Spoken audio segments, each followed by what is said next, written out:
Abra sua Bíblia no Evangelho de Mateus, no capítulo 24. Vimos na semana passada a intensidade do texto,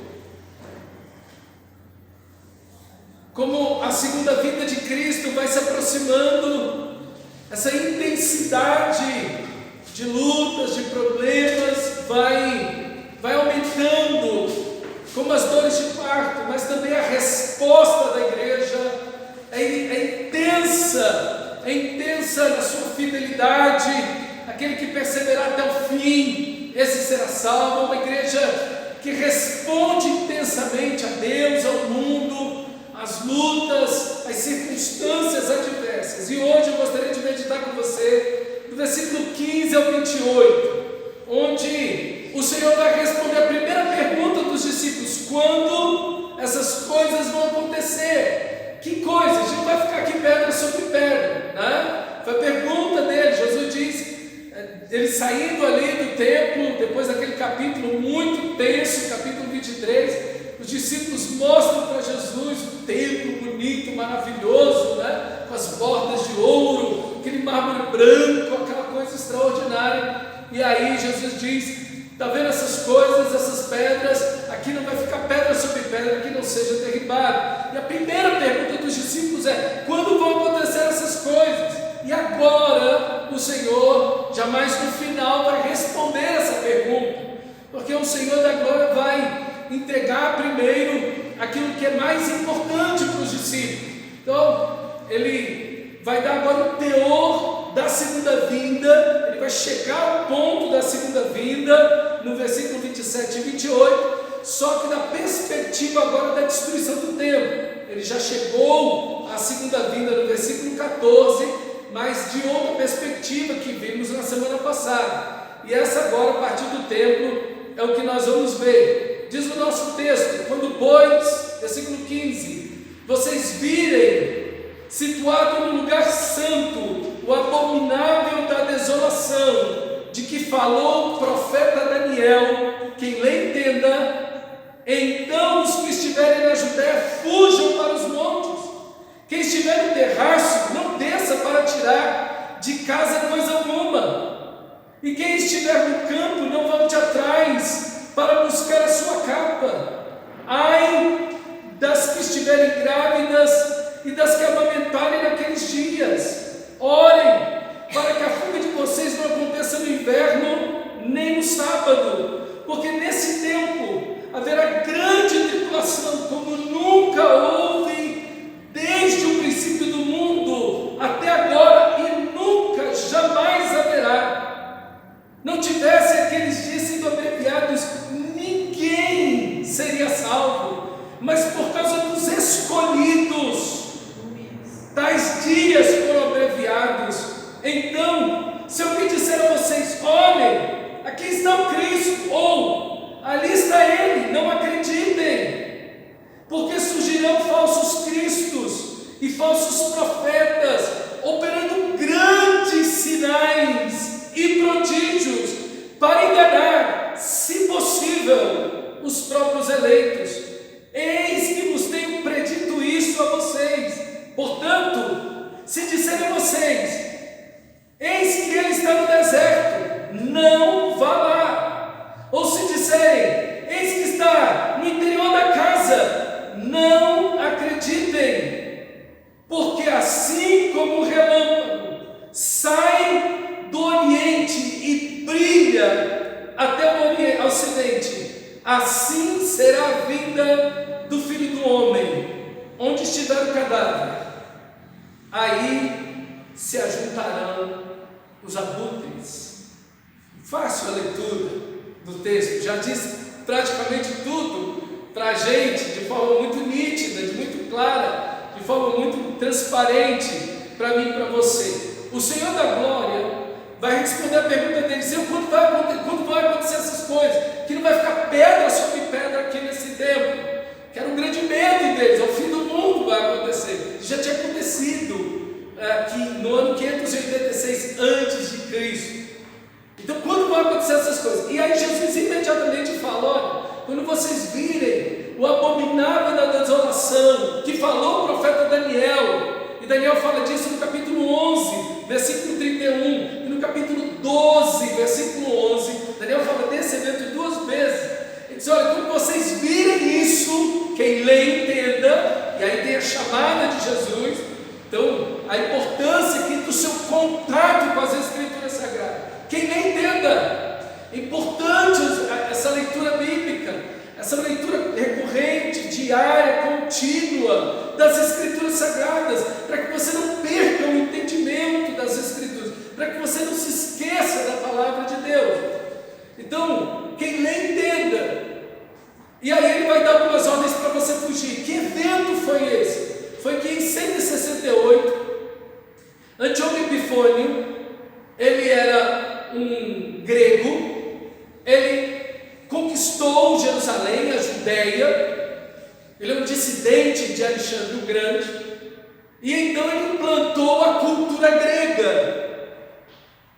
E quando ele implantou a cultura grega, ele colocou os deuses gregos, as leis gregas, ele colocou para rachar o negócio.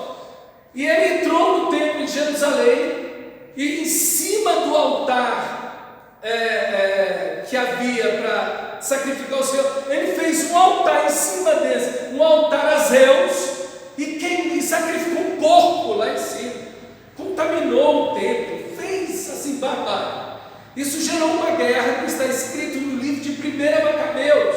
Pode ler 1 Macabeus, é um livro apócrifo, não é um livro inspirado que está no cânon bíblico, mas é um livro histórico. 1 Macabeus, segunda não, tem algumas coisas, mas nem tudo. Mas 1 Macabeus é um livro histórico, e conta justamente esse período aí, de 168 anos antes do nascimento de Jesus. Vai contar justamente esse evento que aconteceu. Jesus está chamando a atenção deles. A pergunta deles é: quando esse templo vai ser destruído? Ele diz: olha, lembra do que aconteceu?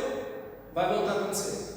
Lembra que os gentios entraram aqui e destruíram tudo e profanaram isso aqui? Vai voltar a acontecer.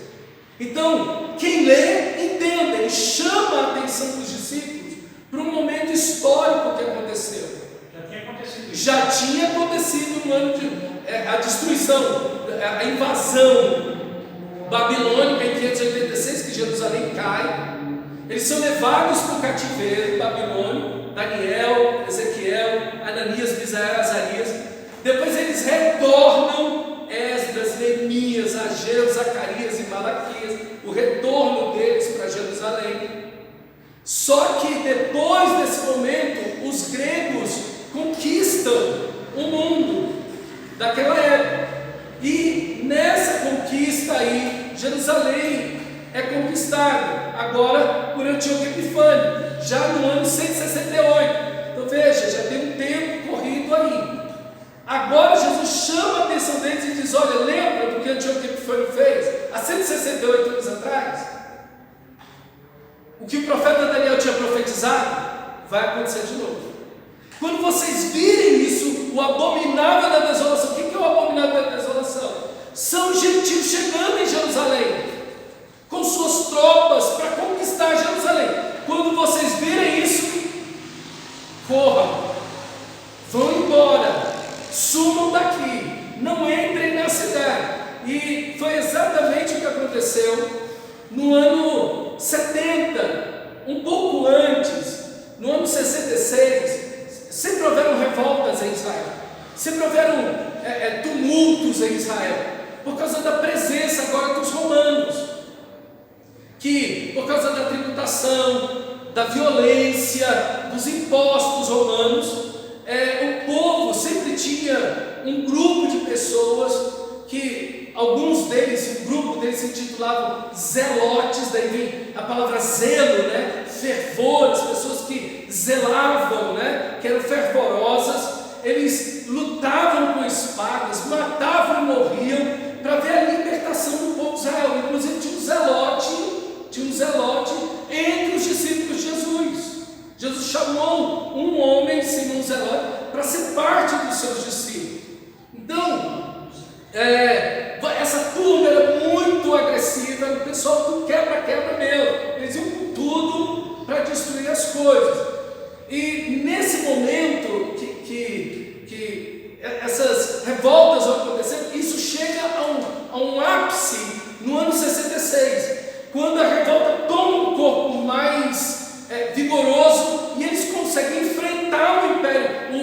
as tropas do Império Romano que estão na Judéia vencem, matam e expulsam os romanos lá da Judéia. E eles vão tomaram Massada, que é uma fortaleza que está em cima de uma montanha, tomam também uma outra fortaleza que está na ilha de Chipre, e então eles tomam o país inteiro.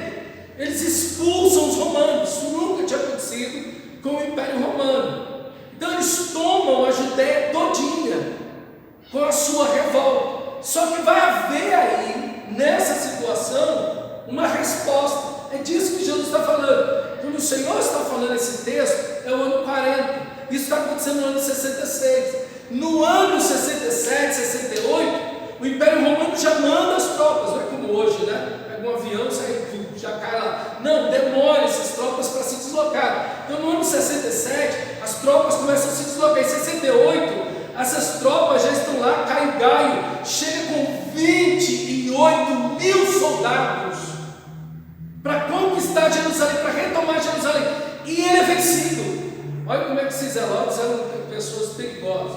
A revolta que existia, essa revolta tinha um grupo que tomava conta do templo, que era um pessoal mais religioso, Eleazar, ele era filho de um sumo sacerdote, e ele tomou mais essa questão do templo. E os zelotes tomaram mais a questão da frente de batalha mesmo.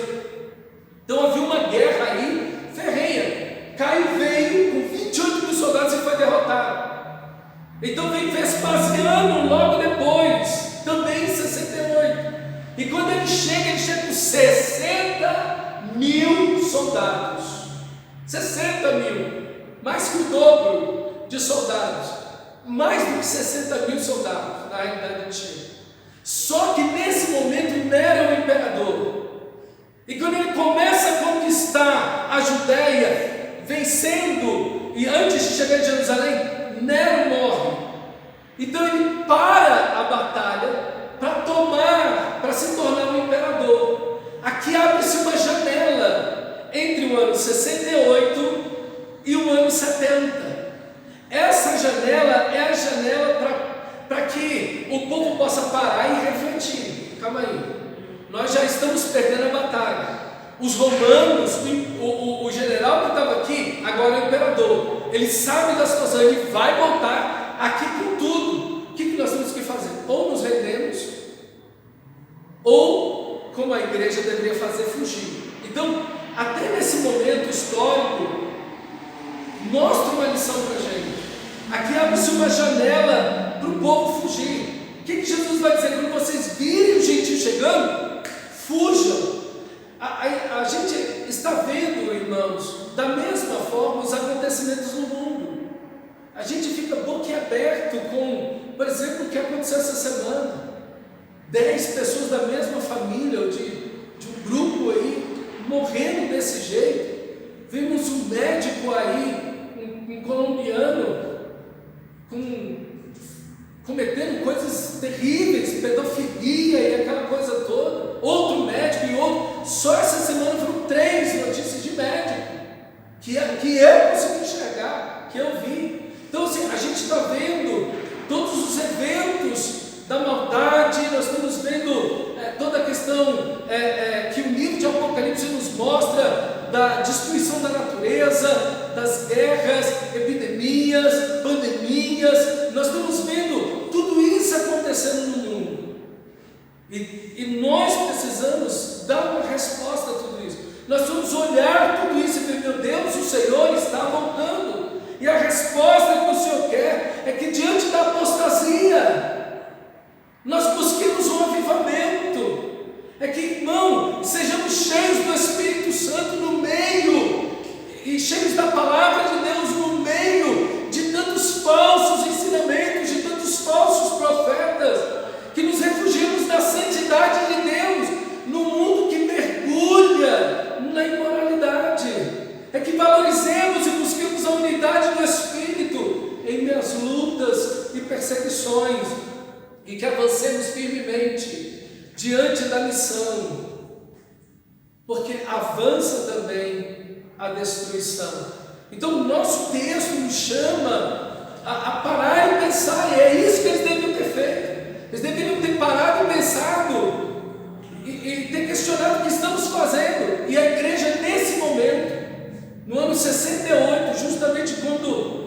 Vespasiano sai, a igreja foge de Jerusalém, porque o Senhor ordena que a igreja fuja, e a igreja se espalha, mas uma grande parte da igreja de Jerusalém vai para uma cidade chamada Bela, e se refugia nesse lugar, e a igreja de Jerusalém vai se espalhando depois, dali para outras localidades, e a igreja já não está mais em Jerusalém durante a queda, pelo menos não a maior parte da igreja. Vespasiano volta em 69 com seu filho Tito, e aí cerca a cidade, faz um sítio na cidade de Jerusalém, dura 7 meses esse sítio, a fome, a violência é brutal dentro da cidade, as pessoas perderam toda a civilidade, as pessoas matavam por qualquer coisa, do lado de fora estavam os romanos, qualquer um que tentasse fugir da cidade, havia um mar de cruzes, do lado de fora de Jerusalém, todo mundo que fugia eles crucificavam, todo mundo que fugia, os romanos crucificavam. Se você olhasse da muralha assim de Jerusalém, você vê um mar de gente crucificada, o horror estava ali, destruição estava naquele lugar. E aqui, meus irmãos, o chamado do Senhor é que a igreja fuja de tudo isso, diante de toda essa questão, diante de toda a destruição que o mundo vê, a igreja deve fugir. No dia 30 de agosto do ano 70, a cidade é rendida, o templo é queimado, todas as pedras são destruídas do templo, a cidade de Jerusalém inteira é queimada, um horror, um inferno, eles soltaram o inferno dentro de Jerusalém, eles acabaram com tudo, irmãos, foi uma coisa extrema, como diz o nosso texto, um sofrimento como nunca se viu, nem jamais vai se ver, que aconteceu em Jerusalém. Então, o templo cai 2 vezes no ano 586, no dia 30 de agosto também, e depois no ano 70, no dia 30 de agosto, o templo cai 2 vezes no mesmo dia, e aí então até hoje os judeus fazem um jejum no dia 30 de agosto, lembrando desses eventos da destruição do templo. E o Senhor da Glória já estava dizendo isso, porque eles rejeitaram o Senhor. Irmãos, como eles vão ter paz se eles rejeitam o príncipe da paz? Como eles vão ter vida se eles abandonaram a fonte da água da vida? Como eles, no lugar de se lançar aos pés da cruz de Cristo Jesus e abraçar e beijar o Filho, eles vêm e agarram com todo o coração a religiosidade deles. Não há outra coisa que vai acontecer a não ser a destruição deles mesmos. Então fuja. Se você está na Judéia, fuja. Se você está em cima de casa, fuja. Se você está dentro de casa, corre. A ideia é que quando você visse os romanos vindo, é que você corresse para dentro da cidade, porque ela tem muralhas, 3 muralhas ela tinha. Então era para você ficar lá dentro, era mais seguro. Mas além das muralhas, porque a cidade de Jerusalém é a cidade do grande rei, a cidade santa. Então na cabeça do judeu, Deus ia o quê? Guardar a cidade, Deus ia proteger a cidade. Jesus está dizendo: foge da cidade, não entre na cidade, nem entre em casa para buscar alguma coisa. Se você está no terraço, sai correndo de lá mesmo. Se você está no campo, na Judéia, algum campo, de lá você vai embora, porque essa cidade não é a cidade mais do grande rei. Nessa cidade Jesus foi perseguido, blasfemado, cuspido, morto. Eles não queriam o Senhor. Nós não temos outro rei que não seja César. Então, meus irmãos, essa foi a situação. Então fuja, disse Jesus. Não se apegue a nada, fuja daí. E ele diz ainda: ai das que estiverem grávidas e das que amamentarem.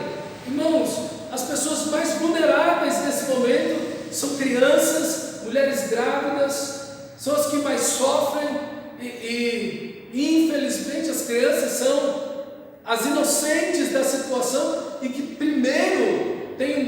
grande sofrimento sobre elas, uma situação muito dura sobre as crianças e sobre as mulheres. Não tinha nenhum privilégio, respeito algum. A fome era tanta que eles já tinham cozinhado e comido os próprios sandálias de couro do pé, o couro dos escudos, tudo que é couro de dentro de casa, tudo que era comestível comiam. E não apenas isso, há relatos, e aí de Flávio Joséfo, relatos históricos de quem estava lá, no momento em que Jerusalém estava nessa situação, de mães comendo seus próprios filhos, mães que comeram os seus próprios filhos, assim, uma situação terrível, irmãos, uma situação terrível.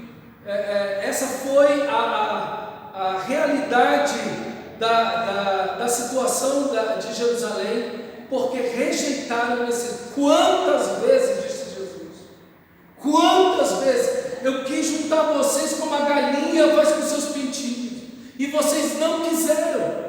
No lugar de se alinharem sobre as asas de amor de Deus, foram buscar a religiosidade, foram atraídos pelo dinheiro, pelos bens materiais, de fazer do culto um sistema de obter dinheiro, fizeram da casa do Pai uma caverna de ladrões. E a conta chegou. É lamentável a situação de Jerusalém, irmãos, mas ninguém pense que vai escolher o mal e vai colher o bem. Ninguém pense que vai abandonar Jesus e virar as costas para o Criador, para o Salvador, e que vai ter vida. É impossível, irmãos, é impossível, não há como. E ele diz: olhe para que a fome de vocês não dê nem no inverno nem no sábado. Obviamente, por causa do frio, no inverno, uma situação muito mais difícil, já havia uma fome muito grande, imagina ainda fugir nessa situação, e no sábado, porque as pessoas dariam muito pouca ajuda, e os próprios judeus só poderiam andar 1 quilômetro e pouco no sábado. Como você vai fugir, né? Então é uma situação muito, muito complicada.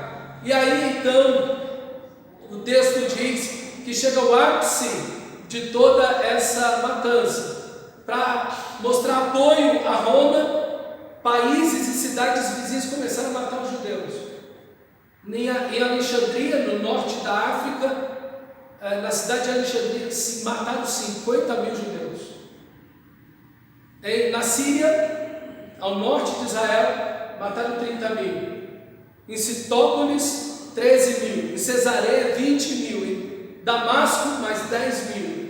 Essas são algumas cidades que começaram a matar judeus, para que o Império Romano não fosse deles, como se eles estivessem apoiando a revolta deles, ok? Então, um mar de sangue rolando em toda essa situação, um estado de violência assim, brutal realmente, que nós vemos. E a pergunta que nós devemos fazer é: por que o Senhor está comparando esse momento aqui, e ele vai chegar desse momento para a segunda vinda? É que esse mundo onde nós estamos, irmãos, é um mundo que voltou as costas para Cristo Jesus. Cristo, o Evangelho é odiado em todas as nações, não em algumas nações, em alguns momentos da história. Nós vemos que em todos os momentos da história, o Evangelho, ele é odiado, Cristo é rejeitado. E, irmãos, o mundo que rejeita Cristo espera o quê? O que você espera de um mundo que vira as costas para Deus? De uma família, de uma pessoa? Isso é um alerta para mim e para você. Esses textos nos servem para abrir os nossos olhos e pensar que se uma pessoa vira as costas para Deus, ou se uma família, ou se uma cidade, ou se um país, se um continente, se o mundo vira as costas para Deus, irmão, se eles abandonam a vida, o que lhes resta é a morte. Então ninguém vai virar as costas para o Criador sem encontrar a morte para si mesmo. Nós precisamos olhar para esse texto e ver para onde esse mundo caminha, porque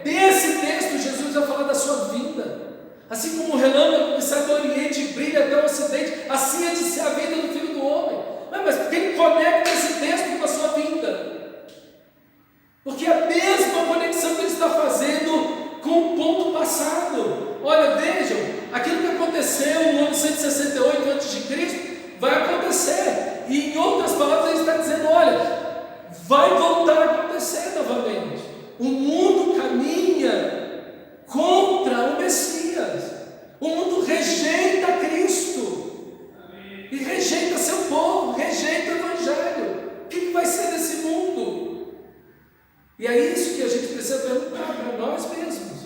Falar da segunda vinda é falar disso, irmão. É lembrar que os céus e a terra que agora existem estão entesourados para o fogo, para o dia da ira. Diz o apóstolo Pedro, que ouviu essas palavras aqui. Talvez tenha sido ele que tenha feito essa pergunta. Quando vai acontecer isso? Então, esse texto nos deve dar aquela sacudida e mostrar, opa, e abrir um pouco mais os nossos olhos, porque a violência está aí, a destruição da natureza está aí, as guerras estão aí, está tudo acontecendo, está diante dos nossos olhos, mas às vezes a gente fica meio que dormindo diante dessas coisas, e não abrimos os olhos para enxergar o que de fato está acontecendo. O que de fato está acontecendo. E aqui uma promessa maravilhosa. Gente, aqui está a graça de Deus. No meio de um caos desse, de uma destruição dessa, de um negócio tão terrível como esse, por causa dos escolhidos, esses dias serão abreviados. Que coisa maravilhosa. O único soberano é que tem controle de tudo isso, irmão, de toda a situação. Lembra de Lucas capítulo 21? Não se preocupem, não tenham medo, nem o fio de cabelo da nossa cabeça se perderá. Paulo vai dizer em 1 Coríntios 10:13: não nos sobreveio tentação que não fosse humana, mas Deus é fiel e não permitirá que seja tentado além das vossas forças. Pelo contrário, juntamente com a tentação nos proverá livramento, de sorte que a possais suportar. O livro de Apocalipse mostra o diabo, que é o dragão, a antiga serpente, mostra os demônios, as bestas, falso profeta, a grande Babilônia, guerras, fomes, pestes, coisas terríveis. Mas o livro de Apocalipse mostra Cristo, o Senhor, aquele que está sentado no trono. E o livro de Apocalipse começa, irmãos, no capítulo 1, versículo 5, dizendo: aquele que nos ama. Aquele que nos ama, o Senhor da glória, mesmo diante de todo o cenário de destruição, é aquele que nos ama, e com o seu sangue nos libertou dos nossos pecados, e nos constituiu reino e sacerdote para o seu Deus e Pai. A Ele a glória e o domínio pelos séculos dos séculos. Então, irmão, aqui mesmo diante de um cenário terrível, a igreja deve estar com o seu coração tranquilizado em Deus. A igreja deve permanecer em fé no seu Senhor. Dá medo, você olha e fala: meu Deus, e agora? Como é que uma coisa tão terrível, no mundo cheio de violência que nós estamos vivendo? E a gente fica assustado com tanta coisa que já está acontecendo. E o que a gente quer são boas notícias. Mas o que nós precisamos ter esperança, irmão, é que o nosso Senhor está cuidando de cada um dos seus filhos, cada um dos seus eleitos, cada um dos salvos está seguro nas mãos do seu Senhor. Ele está guardando a vida do seu povo. Nós não precisamos ter medo, pelo contrário, porque o medo paralisa, o medo nos faz esconder. Não vou me trancar dentro de casa, vou ficar lá, não quero nem ver televisão, nem jornal, nem ter acesso a nada disso. Não, irmão, é uma igreja que precisa dar uma resposta, uma igreja que é sal e luz no mundo, é uma igreja que está aí pregando o Evangelho, falando de Cristo, anunciando o grande amor de Deus. Por quê? Porque falsos cristos com grandes sinais vão aparecer ali no versículo 23. Então, se alguém disser a vocês: olhem, aqui está o Cristo, ou ali está Ele, não acreditem. Não acreditem. Nós somos um povo que tem fé em Deus, irmão, e a nossa fé deve ser uma fé que questiona, precisa ser uma fé bíblica, não pode ser uma fé que acredita em tudo que alguém diz. Você tem fé? Dá um amém. Você tem fé? Então acredita nisso aqui. Não, essa é uma fé burra, essa é uma fé que não é bíblica. Fé não é acreditar em tudo que te disserem, é o contrário. Fé é acreditar no que a Bíblia está dizendo. Não acredita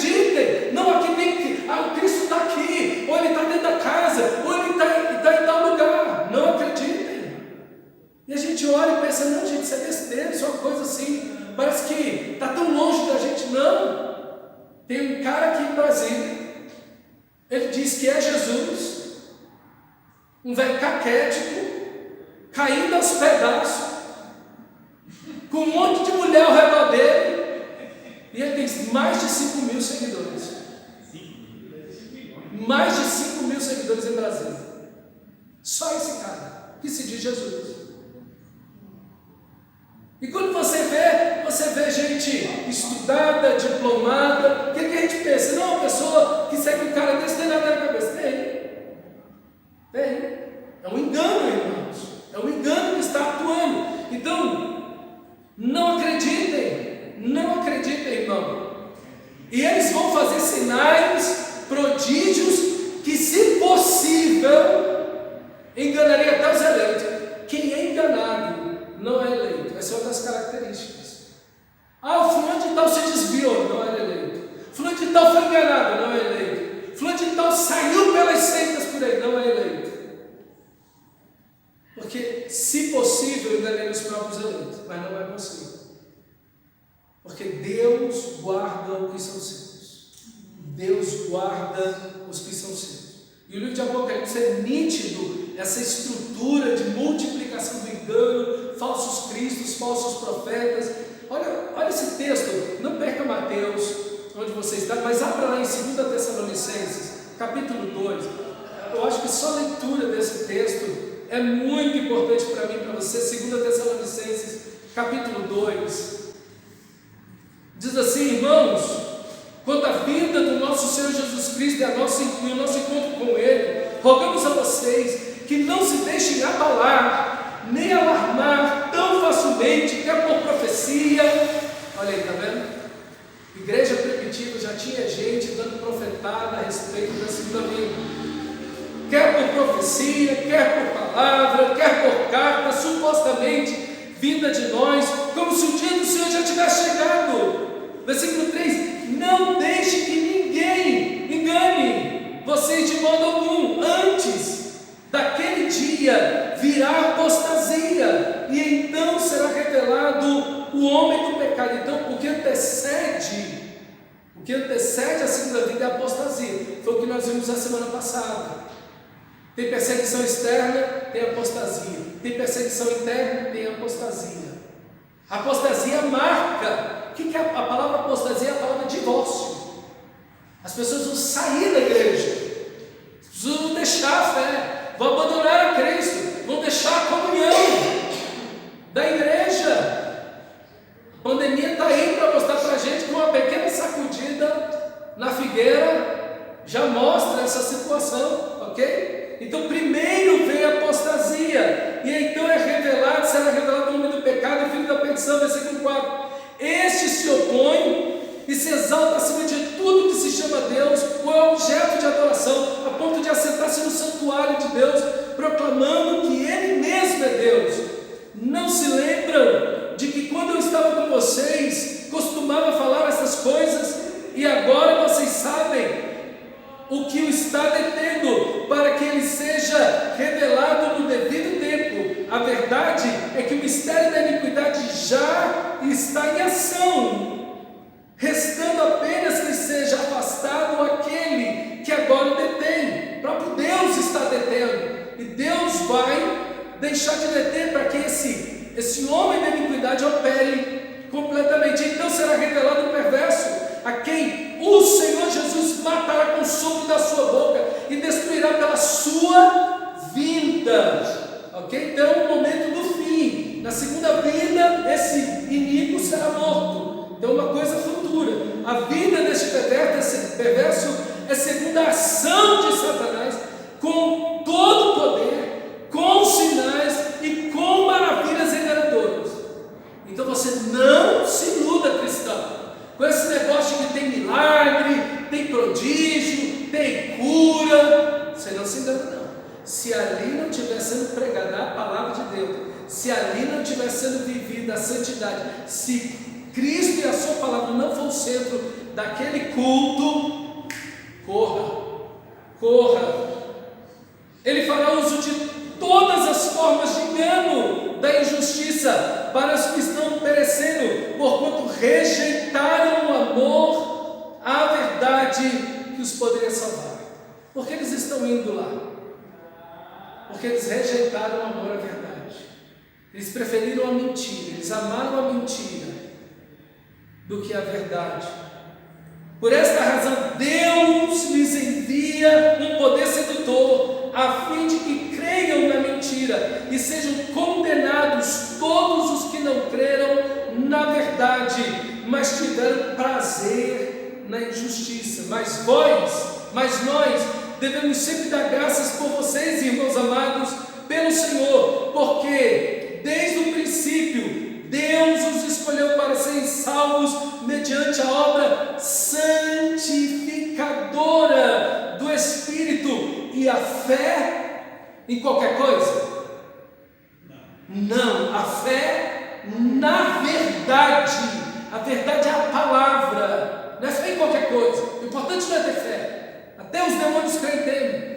O importante é ter fé na verdade, diz o texto sagrado. Ele chamou para isso por meio do nosso Evangelho, a fim de tomarem posse da glória do nosso Senhor Jesus Cristo. Portanto, irmãos, permaneçam firmes, apeguem-se às tradições que lhes foram ensinadas, quer de viva voz, quer por carta nossa, que o próprio Senhor Jesus Cristo, Deus nosso Pai, que nos amou e nos deu eterna consolação e boa esperança pela graça, dê ânimos aos seus corações e os fortaleça para fazerem sempre o bem, tanto em atos como em palavras.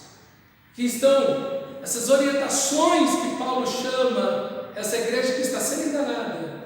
O que essa igreja deve fazer? E o texto termina, versículo 27, agora volto para Mateus capítulo 24, o nosso texto termina com essas duas figuras de linguagem. Versículo 27, 24 e 27.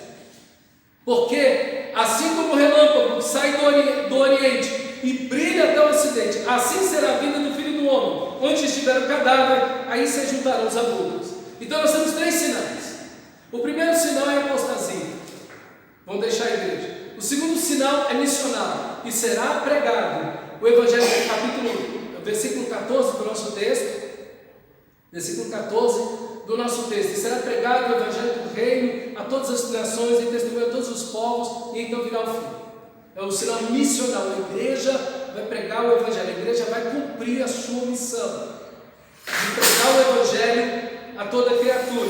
E o terceiro sinal está aqui, que é um sinal mundial: o relâmpago que sai do Oriente e brilha até o Ocidente, e onde estiverem os cadáveres, ali estarão os abutres. Então que Jesus usa aqui, para ilustrar a sua segunda vinda, duas figuras de linguagem, ok? Não é que Jesus vai vir como um relâmpago, Jesus é um raio, não, uma figura de linguagem, ok? Ele usa a primeira figura de um relâmpago, e essa figura é uma figura que mostra, o relâmpago mostra extrema força, poder, ok? É um evento de poder, assim também será na segunda vinda de Jesus. É sempre um evento de grande poder, ok? É incontrolável. Ninguém controla um raio, um relâmpago. Ninguém diz: olha, vai cair um raio aqui agora, ou ele vai sair daqui e vai para ali. Não está sob o controle humano. Se acontecer, o ser humano pode fazer nada. É incontrolável. Um raio é incontrolável. Assim também é a segunda vinda. Você não tem controle, eu não tenho controle, o presidente não tem controle, a ONU não tem controle, os exércitos não têm controle, os ambientalistas não têm controle, ser humano algum, nação alguma, homem algum tem controle sobre a segunda vinda. Não, Jesus não vai voltar, eu vou impedir. Não, ninguém tem poder para isso. Está no controle da soberania de Deus. Eu sempre li esse texto aqui pensando na visibilidade. Também. Conectando com Apocalipse, todo olho verá. Essa é uma deles, né? É um dos aspectos. Visível a tudo. Sim, é um dos aspectos, é uma das ideias do nosso texto. Chego lá. É um fenômeno natural. O relâmpago não é um fenômeno natural. Ele tem que acontecer. Irmão, a segunda vinda de Cristo tem que acontecer. E você vai ver na segunda figura de linguagem por que tem que acontecer. Ok? Por que tem que acontecer? O mundo precisa de uma intervenção da justiça de Deus diante do estado do mal implantado no mundo inteiro. Também um raio, um relâmpago, toma a todos de surpresa. É num abrir e fechar de olhos. Quando o raio dá, você não tem reação. A única coisa que você consegue é tremer. Quando você tremeu, ele já foi. Já aconteceu. Não tem como você se arrepender naquela hora. Não tem como. Ah não, eu vou me arrepender na hora que Jesus estiver voltando. Eu vou me arrepender. Não tem como. Você não consegue fazer nada quando o raio cai. Ele caiu quando você pensou em reagir. Ele já aconteceu. É num abrir e fechar de olhos. Acabou. Não tem reação para ninguém. Ok? E não dá tempo de reagir diante dele. Mas também o outro aspecto é o da visibilidade. Dá para você ver o clarão. O clarão aparece. Então o aspecto da visibilidade que o raio tem. A segunda figura de linguagem mostra para a gente um cenário. Se o primeiro mostra os céus, como ele vai voltar, o segundo mostra a terra, como ela vai estar. Você já morou na roça? Ou já foi para a roça? Quando você vê os urubus voando, o que você pensa? Você vê aqueles urubus voando assim? Lá no Nordeste, lá que você vê às vezes mais. Tem em todo lugar. Todo lugar tem. Mas eu vi muito lá no Nordeste, lá os urubus. Aí você pensa o quê? O que você pensa? Tem um bicho morto lá. A primeira figura de linguagem mostra esses elementos da segunda vinda. O homem não pode controlar, é visível a todos, é repentino, enfim, isso é a segunda vinda, a ação de Deus, como ele vem lá. Mas o segundo mostra o que está aqui no chão. Jesus disse: aonde estiver o cadáver, ali estarão os amantes. Como vai estar esse planeta? Como vão estar as sociedades no momento da segunda vinda? É assim, em estado de putrefação. Deus criou um mundo tão perfeito, irmãos, tão belo, tão maravilhoso, tão lindo, tudo. Mas o pecado na vida do ser humano vai destruindo e apodrecendo tudo o que está ao redor. E é isso que essa imagem do cadáver e do abutre mostra como vai estar esse mundo, como vão estar as famílias, a grande parte das famílias, a grande parte dos casamentos, da sociedade em si. Como vai estar grande parte do planeta, da natureza, de tudo que aí está. Então, é uma linguagem muito pesada, mas quem está falando não sou eu. Nós estamos lendo o texto, são palavras do nosso Senhor Jesus. Esse mundo estará apodrecendo sob o poder do pecado, da imoralidade, da violência. É isso que nós estamos vendo, e é isso que ainda mais se verá. As coisas, nosso desejo, né? Final de ano, começo de ano, olha, que nesse ano tudo dê certo para você, que nesse tudo vai ser bom, o mundo vai ser melhor. Só que a gente está vendo um mundo que piora cada vez mais. A violência aumenta, os divórcios aumentam, as crises sociais aumentam, enfim, tudo vai degenerando, tecido social, enfim, tudo vai se quebrando. Então, irmãos, o nosso texto revela aí uma imagem da consequência do pecado.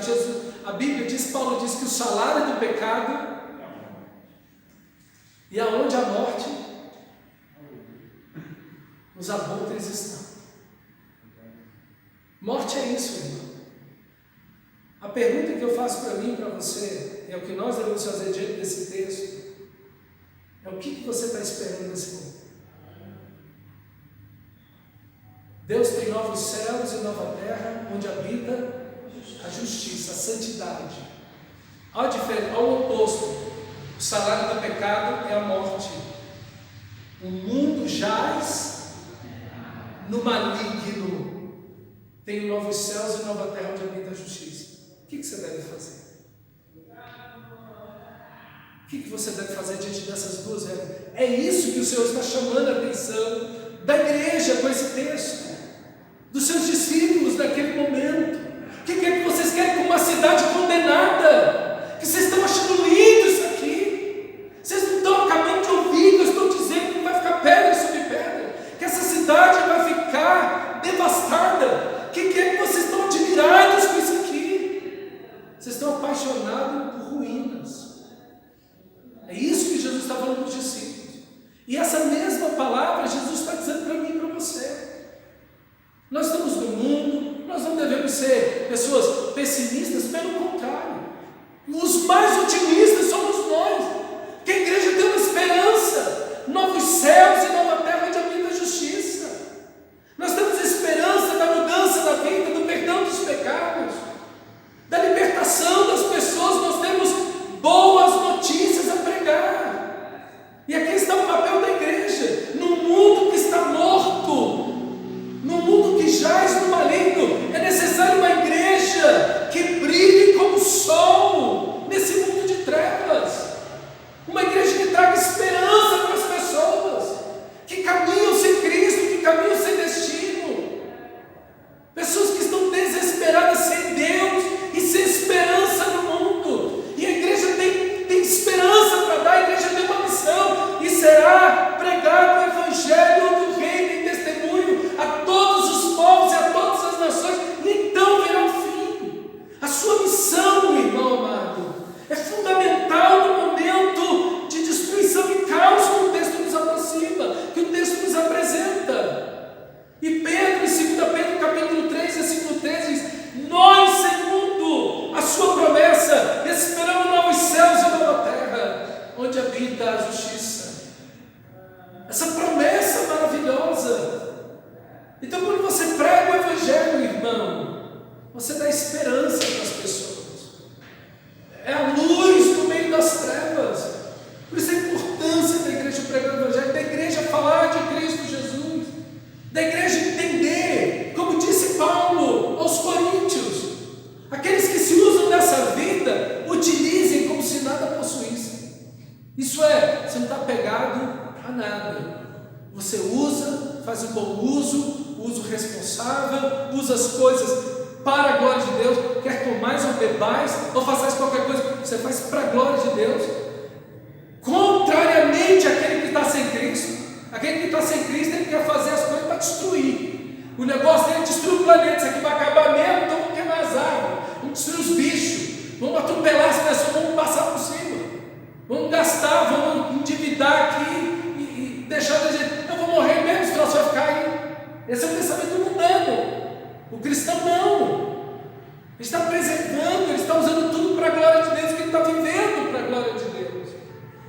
A perspectiva do cristão não é o caos, é a glória. A perspectiva do cristão não é a destruição, é a vida. Ele não morre, ele está em vida em Cristo Jesus. Então toda a percepção dele do mundo e das coisas do mundo é diferente, mas ele está com seus olhos abertos, ele está vendo o que está acontecendo, mas ele tem uma resposta para dar. E a resposta dele é: eu estou esperando e buscando em primeiro lugar o reino de Deus e a sua justiça, porque eu sei que todas essas coisas primeiro são temporárias. Eu não vou levar nada daqui para outra vida. Daqui eu não levo nem um centavo, você não leva um alfinete daqui. E segundo, porque quando o meu Senhor voltar, isso aqui tudo vai ser destruído. Diante dessa percepção, nós vivemos para a glória de Deus. Você tem uma esperança de viver em Cristo Jesus e para a glória de Cristo, pregando o Evangelho nessa vida. Então é aqui que nós nos encontramos. Você está apegado a alguma coisa? Tem alguma coisa que você tem dado muita importância na sua vida, além do que deveria, porque as coisas têm importância. O trabalho, o dinheiro, a diversão, o descanso, tudo tem importância. Mas você está dando importância a mais para algumas coisas do que você deveria. O reino de Deus, a pregação do Evangelho, a missão que Deus deixou para você. Como é que você está levando isso? Você está preocupado com a salvação dessa cidade? Você está preocupado e trabalhando pela salvação da sua família? Nós, como igreja, estamos sendo intencionais na missão que temos para fazer. Estamos sendo sal e luz aonde estamos. São perguntas que nós devemos fazer, irmãos, diante desse texto. Diante desse texto, eu tenho que questionar a minha vida. Será que eu estou apaixonado por uma coisa que está se desfazendo? Será que meu coração está ali? Não façais tesouros para vocês sobre a terra, mas façam tesouros nos céus. Jesus diz: porque onde está o nosso tesouro, aí está o teu coração. Onde está o teu coração? Está ansioso pela segunda vinda de Cristo? Vive nessa perspectiva, trabalha, estuda, se diverte, dorme, come, vende e compra, na perspectiva da segunda vinda. Está vendo como é importante a gente vir e voltar ao texto? Porque a gente esquece, irmão, e a gente se apaixona pelo mundo, e daqui a pouco as ninharias do mundo passam a ter mais importância na sua vida que a Bíblia. Mais importância na sua vida do que a Bíblia.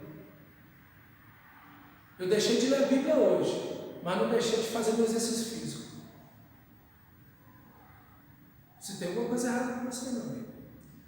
Exercício físico é importante? Claro. Mas qual é o mais importante? A gente precisa se questionar essas coisas. Senão daqui a pouco a gente vive igual os mundanos que estão aí. E é levado na correnteza. E daqui a pouco você é arrastado por aí. Qual é a coisa mais importante da sua vida, meu amigo? É estar em Cristo Jesus. Isso é eterno. Isso é eterno. Isso é para sempre. É a única coisa que você vai levar nessa vida. É a sua fé em Cristo Jesus e o seu serviço no reino dele. Então, busque em primeiro lugar o reino de Deus e a sua justiça. Viva para a glória de Deus. Sirva ao Senhor com alegria. Ande em santidade. Seja cheio do Espírito. Ame a palavra de Deus. Valorize culto e comunhão na igreja. Porque a figueira está balançando e vai seguir balançando. Mas aquele que for fiel até o fim, esse será salvo. Obrigado, Senhor, por esta noite. Obrigado pela tua palavra. Tua palavra que nos chama, tua palavra que nos sacode,